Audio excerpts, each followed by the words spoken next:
social relationships.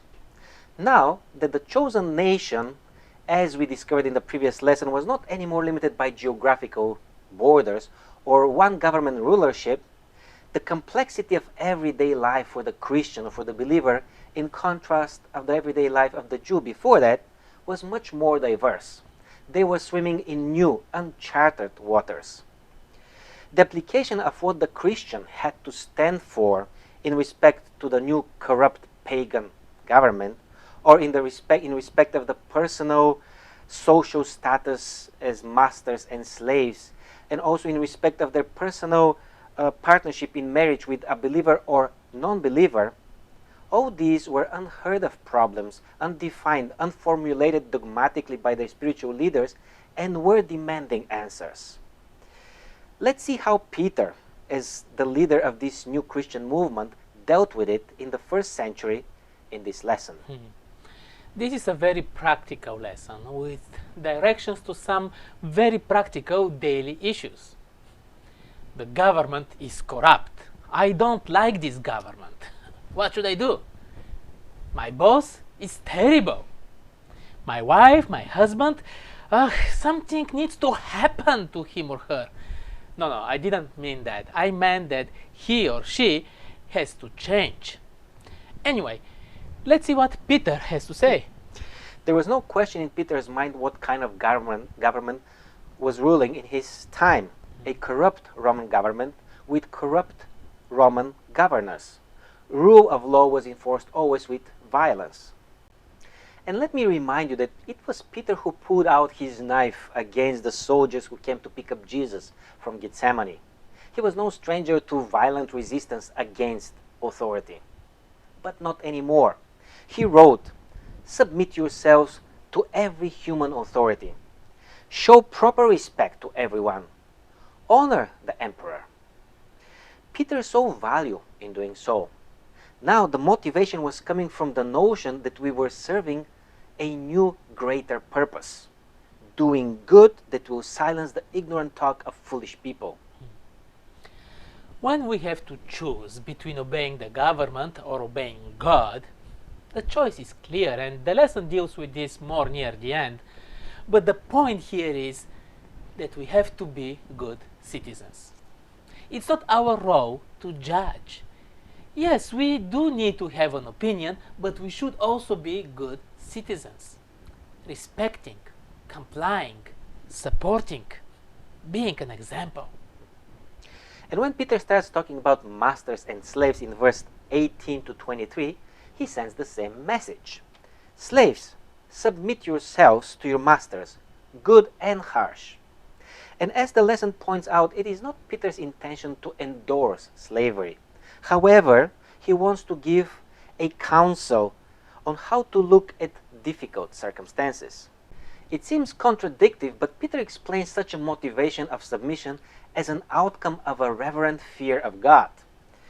Just as Jesus submitted himself and endured all the injustice shown to him. But how about my rights, you might ask? It's a good question. How about my boss? Employee and employers is not the same like slave and masters, but the principle in the relationship is the same. Some do feel like they're slaves to their employers. Peter says, what credit is to you? If you do something wrong, you get punished for it and you endure it. But if you do good and you are not treated rightly and you do endure it, this is to your credit because you are conscious of God. Things here are not fair. Remember, Christ also suffered unjustly. But you do the right thing.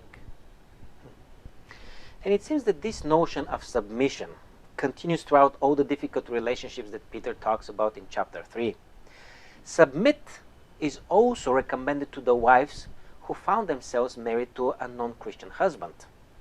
Here, Peter in chapter 3 verse 1 also adds a different reason of doing so. And he says that they, the non-believing husbands, will be won over without words but by the behavior of their wives.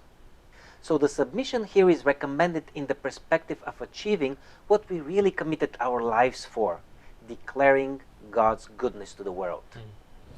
Testifying about God includes the family as well. In fact, it should be the primary place for that. The social order and family during the time of Peter were a bit different, but the principles are the same. Our faith and values may not be well received by everyone in the family, but our life should be a witness for God's love that can change the hardest heart. The easy way out is not the right thing. We are not to judge, and relationships may get to an end, but the point is to be for our families what Jesus is for us. And at the end of the lesson, one question stands unanswered. Is it always that we have to submit ourselves to human authority? Isn't there any exclusions? The book of Acts chapter 5 tells a story about Peter and the apostles who failed to submit themselves to the orders of the Jewish rulers, the high priest and the council of Sanhedrin. Peter's response to that was, we must obey God rather than human beings. And this is what established the precedence that when it comes to choose between God and human authority and human opinion, our choice is for God. Daniel, his friends, and many others in the Bible are great examples of standing up for God and also being respectful and obeying human authority. We are to stand up for the right. We are to defend the offended, to try to correct injustice.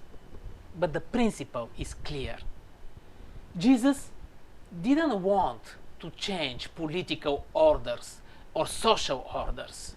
His concern was the human heart. We will continue next week with the lesson Living for God.